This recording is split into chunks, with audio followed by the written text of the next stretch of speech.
Welcome back to another episode of Root Notes. On this episode, David responds to the recent presidential cabinet meeting about the causes of autism and the upcoming report announced from RFK Jr. Bobby, autism, if I could. Hey, so you may have seen this recent clip from a cabinet meeting where Trump and RFK Jr. are talking about autism. My name is David Tillman, and I'm a public health professor. I'm also the father of a son with autism. And I published research on environmental exposures in autism, and I've spent years working alongside families and scientists and the disability community. And the language in this is harmful and the data is misleading. So as I take a walk this morning, I just thought I'd respond to some of the things in that video and hopefully put some things in perspective as we talk about the history of autism numbers, what the science really tells us about the rising rates, and why vaccines are not the cause, and what real researchers are actually talking about in terms of these environmental risks. Let's start here. Autism is such a tremendous horror show, what's happening in our... Now, when I hear autism described as a horror show, I just can't let that pass. I want you to think with me for a minute about the weight of those words. Calling autism a horror show suggests that the life of my son and millions of others is somehow terrifying or grotesque. And that way of talking didn't start today. For centuries, people with disabilities were treated as freak shows that were literally put on display for entertainment. And this kind of language doesn't treat people with autism as full humans with dignity and humor. And our family story isn't characterized by those words at all. The genre is not horror. It's more of a dramedy, maybe. It's human. And I just want to start from the place that reminding us that words don't just describe reality, words help shape reality. In 1970, the biggest epidemiological study in history was done in Wisconsin. They looked at 900,000 children, and they were looking for autism. They knew what it looked like, and they were very, very precise about it, and they found an incident rate of 0.7, in other words, less than 1 per every 10,000 children. So let's talk about that 1 in 10,000 number. RFK is pulling that from a 1970 study done in Wisconsin by Dr. Daryl Treffert. Now, Dr. Treffert was an incredible pioneer in autism research. He sort of took the baton from Leo Tanner, who also did some important work. But I want you to understand that these folks are psychiatrists, and they're trying to understand what was considered to be a childhood psychosis at the time. When this study was done in 1970 and up until 1980, a decade later, autism was considered to be, get this, a subset of childhood schizophrenia. Now, Treffert went looking in the hospital and clinic records across the state for that, for a subset of schizophrenia, and found a rate of 3 in 10,000. And you might say, well, RFK said 1 in 10,000. There are 3 types, A, B, and C, that Treffert was counting. If you look only at A, the rate is 0.7 per 10,000. But as you can see here for yourself, when you combine A, B, and C, the rate that Treffert reports is 3.1 per 10,000. So even that was incorrect. But here's the thing. Was autism really that rare back then? Of course not. The methods were just incredibly narrow. Autism wasn't widely recognized at the time. Most kids who today would clearly meet the criteria were given other labels back then. As I mentioned, childhood schizophrenia, but also developmental disability or mental retardation. So if you only count kids with that profound situation in 1970, you're gonna get a small number. And Treffert himself in this study warned about this. He said his study was limited and likely missed cases. If you look at other studies from that same time, by the way, in both the US and in Europe, they report rates of more like 4 to 5 per 10,000. So even those are way below today's numbers, but they show that 1 in 10,000 was never the story. Not in 1970, it was never the story. So when people like RFK compare that one Wisconsin study to today's CDC data, it sounds dramatic. It sounds like autism has exploded out of nowhere. But the definition changed. Awareness changed. The diagnosis itself changed. So if you only go by Treffert's count in that one study, you're setting up a misleading comparison from the very start. And the real question isn't why did it jump from 3 in 10,000 to 1 in 30? It's how much of that change is better recognition and how much of it might reflect a true rise. And that's a great question that scientists have been working on carefully for a couple of decades now. Today, our most recent numbers are 1 in every 31 kids. It's probably actually much worse than that. So if I asked you to count the apples in a grocery store, would you only count the red delicious apples? I'll come back to that. RFK Jr. points to this study done in Wisconsin back in 1970, where Dr. Daryl Treffert found not 1, but roughly 3 children had autism out of every 10,000 kids. And yes, today, that number is more like 1 in 30.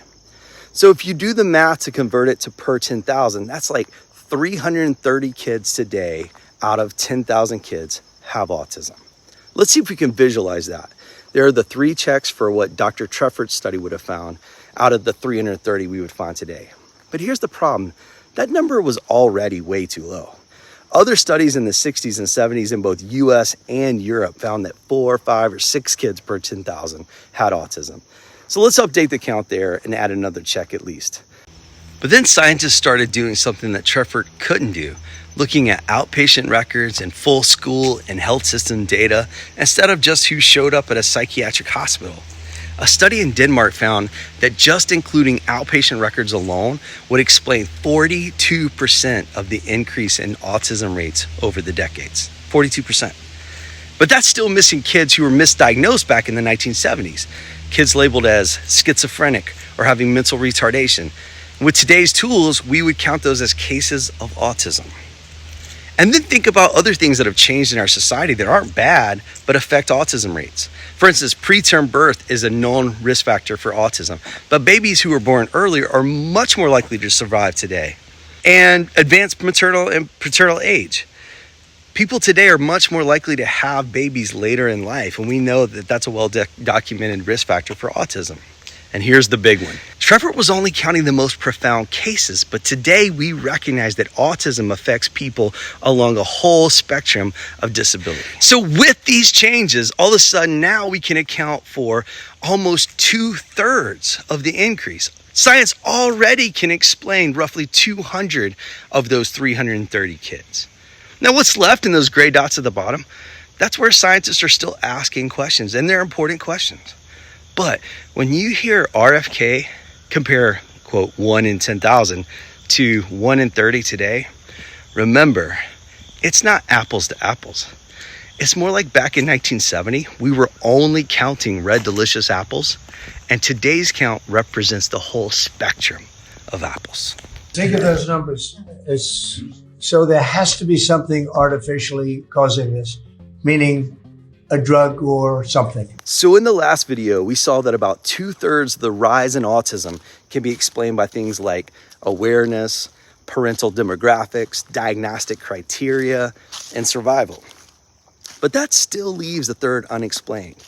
And I think that RFK Jr.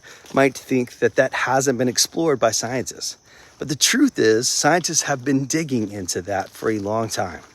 One of the people who's led the way is Dr. Irva Hertz-Pichota at UC Davis at the Mind Institute. She launched 2 of the largest and longest studies in the world on autism and environmental factors. The CHARGE study, which is childhood autism risk from genetics and the environment, and the MARBLE study, which follows younger siblings of autistic children from pregnancy onward.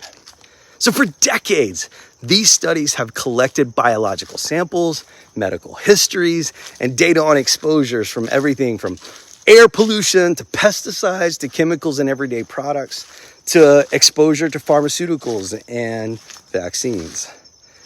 What's powerful about Irva's work is the scale and the patience. Thousands of families have been studied, followed carefully over time. And these studies have already identified important exposures that matter. For instance, prenatal exposure to air pollution, or those PFAS or forever chemicals you might have heard about. They have been linked to higher autism risk. These are findings that have been replicated across studies. I even had the privilege of collaborating with IRVA. Our team looked at common medications like acetaminophen or Tylenol and NSAIDs like ibuprofen taken during pregnancy and whether that elevated autism risk. Other folks have looked at prenatal inflammation or protective factors like folic acid. The point is that these are real scientific questions that have been asked and are being asked with real data sets that are hard to build.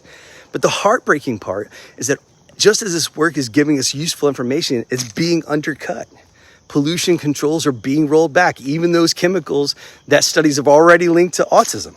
RFK's administration has cut funding for researchers like IRVA and Aaron McCanley's, who've done the most promising work in this field, building huge data sets over time. So the real story is not that nobody's been looking at or asking these questions until RFK showed up. If we care about that unexplained third, then the path forward is clear. It's to keep investing in the charge and marble studies of the world, not in press conference promises. We will have announcements as promised in September. We're finding certain interventions now that are clearly, almost certainly causing autism. If you can find out the reason that that's happening, I think we maybe know the reason. So when Trump says, I think we already know, let's be clear. He's dog whistling vaccines.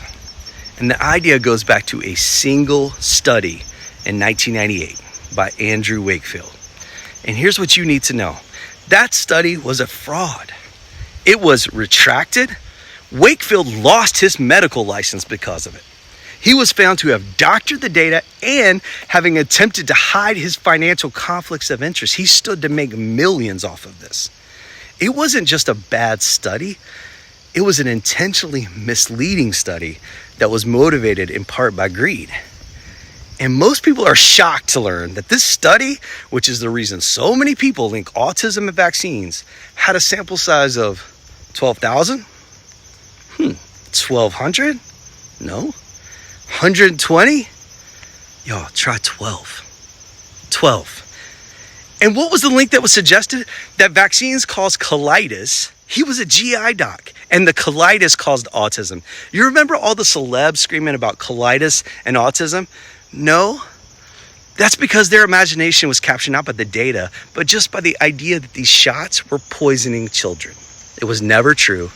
It has always been a fraud on the day it was published, but it has led to many deaths already. And because of all of the attention, scientists have taken the concern seriously. They have asked the question again and again, is there any link at all between vaccines and autism? And after dozens of large, carefully designed studies across millions of children and across the world, the answer is consistent, y'all. There is no link. Meanwhile, vaccines have saved millions of lives.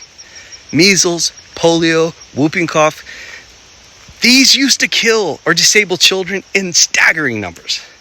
We can't let autism be weaponized against vaccines. And I look forward to that press conference, to be with you on that press conference. That's going to be a great thing. When I hear someone say we'll have a groundbreaking report in September that explains the autism epidemic, I just shake my head. That's not how science works, y'all. Here's what real science looks like. In studies like the MARBLE study, the CHARGE study, researchers spend years recruiting families, collecting blood samples, running genetic tests, measuring environmental exposures, analyzing health and education data. And then we publish our results. We go to conferences with other academics. We submit to peer-reviewed journals so that other scientists can hear and read and critique and even try to replicate our findings. That's the goal, to get your findings out where they can be tested and challenged. Because if it can't hold up to scrutiny, it doesn't hold up at all. You can't just decide in May that you're going to deliver a bombshell report in September. There's actually a name for what you're seeing here. It's called science by press conference. It's when people skip all the hard work of evidence building and instead roll out flashy announcements that are meant to grab headlines. We've seen it before in Wakefield's study, by the way.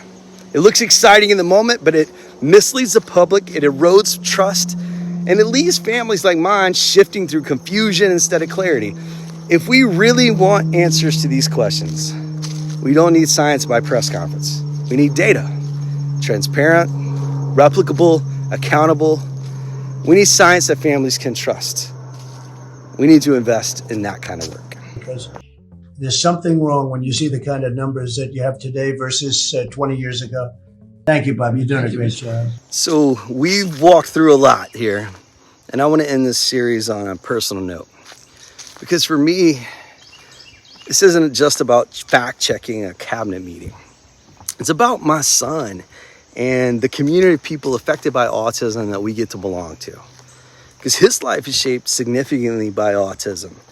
And every day, families like mine face the challenges, also the joys that come with it.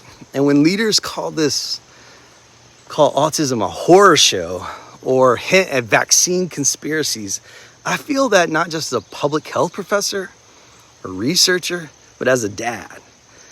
And here's something that happens every time I speak about vaccines online. I get accused of getting kickbacks from pharmaceutical companies. Let me just tell you, the truth is I've never received a dime from pharma, like most everybody I know that talks about this kind of thing. Not one penny. During COVID, I volunteered at mass vaccination events. I went around to church fellowship halls and just answered people's questions about the vaccines. I did it not because I was getting one single penny from a vaccine company. And it's not just me who gets accused of these things. We're being told now that pediatricians are only encouraging vaccines because of the pay, because of the money. This could not be further from the truth. My mom was a pediatric nurse and later a pediatric nurse practitioner. She wasn't getting rich from anything, but especially from vaccines. But she always encouraged vaccines with her patients. Why? Because she knew and she saw firsthand how it saved children's lives. It wasn't about profit. It's about protecting her kiddos, her patients. So let me end with this. I absolutely welcome all the attention that autism can get. Let's keep studying causes. But let's also put energy into making the world better for people with autism and kids like my son through services and inclusion and support. And if next month's big report tries to blame autism on vaccines, I hope you stand with me in rejecting that, because it's worse than a distraction. It's the opposite of what families like mine really need. So thanks for taking this little walk with me through all the history and data and facts and fiction. And I hope this was helpful to you, and I hope we can work together to make this world a better place for kids like my son.